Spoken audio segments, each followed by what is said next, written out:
You are listening to the Stop Binge Eating podcast with Kirsten Sarfty, episode number 260. Welcome to the Stop Binge Eating podcast. It's time for you to end your food obsession and begin feeling confident and in control around food.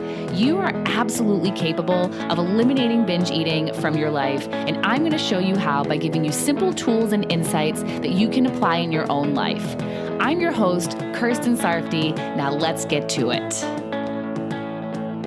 Hello, let's talk about emotional eating. And in this episode, I'm actually going to be talking about why emotional eating isn't bad and why it's important to not think it's bad. But first, let's get clear on what emotional eating is and how I'm defining it here. And also what overeating and binge eating are, so we're clear about what I'm talking about today as I'm talking about emotional eating, because these are not all one and the same.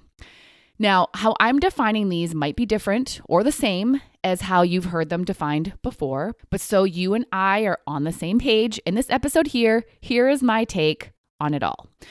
So the first part of my definition of emotional eating is when you're eating for any reason other than hunger. You're not eating to fuel your body, you're eating because you desire to eat. And I classify this kind of desire as an emotion. It's a desire that you feel that is not originated in the body, but in the mind. You might be desiring to eat because you simply want the pleasure of the food, or you're desiring to eat because you are wanting to numb, distract from, or change another emotion you're feeling, like anxious, sad, lonely, bored, etc. Emotional eating is driven by your emotions, either desire to feel one or desire to change one. And emotional eating can also be eating what you feel like eating when you're hungry. What I mean by that is that you're choosing to eat what you feel like, what you're in the mood for, what you want, instead of choosing what is going to be the best option for your body. You might be eating for hunger. You are actually hungry, but you're eating according to your emotions instead of solely eating according to your body and its needs. There are emotions that are driving your decisions, and therefore it's emotional eating. So that's my breakdown for emotional eating. And then there's overeating, which is also almost always emotional. Overeating is when you're eating more food than your body requires for fuel. You're overfueling your body. And this is emotional because you're eating more because you want more. It's desire driven or driven by another emotion. You're not eating more than your body needs because it needs the fuel. It's not hunger driven, it's emotionally driven. So overeating is emotional eating, but emotional eating doesn't always mean overeating. You can eat emotionally and not overeat. But if you are overeating, you are emotionally eating, okay? And then there's binge eating. Binge eating is when you are eating large quantities of food in a short period of time, are feeling out of control while you're eating, and then after you've eaten, you physically feel extremely full and emotionally feel intense disgust, guilt, or shame. And some people may or may not have other ways they define if they binged, but these are the most common indicators for most people. Binge eating is urge-driven. And an urge is a strong desire. That desire can come from your brain desiring fuel, from you desiring what you've been overly restricting from yourself, or from you desiring to feel differently if you're feeling an uncomfortable emotion. So binge eating is excessive overeating, but not all overeating is binge eating. And binge eating can be emotion driven, and not all emotional eating is binge eating or even overeating. So all are intertwined, but are not one and the same. And I think this is important to understand because when I talk about the topic of this podcast, which is that emotional eating isn't bad, I want you to understand what exactly it is that I'm saying isn't bad. eating according to how you feel emotionally isn't bad. Eating according to what you feel like, even if it's not the most nutrient-dense option, isn't bad. And eating because you want to experience a pleasurable feeling or because you want to feel differently isn't bad. None of these things are inherently bad, meaning they're not always bad. They're not always going to create an undesirable outcome for you. Sometimes you will be totally fine. And sometimes eating emotionally is actually exactly what you should do. So many people binge eat because they're depriving themselves of what they want.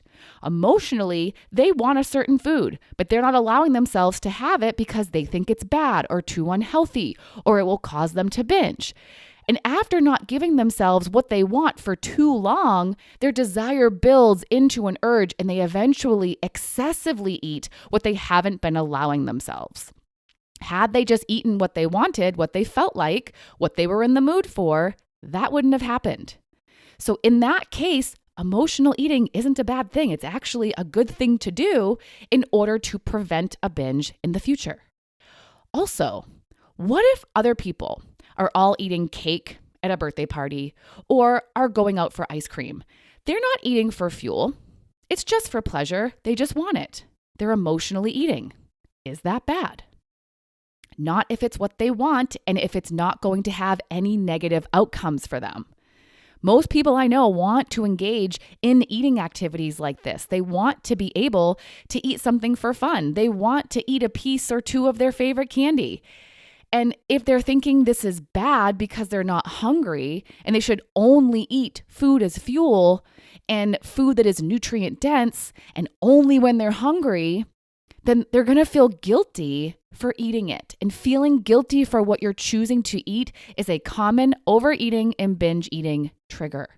Once they're doing something bad and eating something bad, they're going to go all in on being bad before they start being good again. Or they're feeling guilty and want to numb it or distract from how they're feeling. So they keep eating, causing themselves to overeat or binge.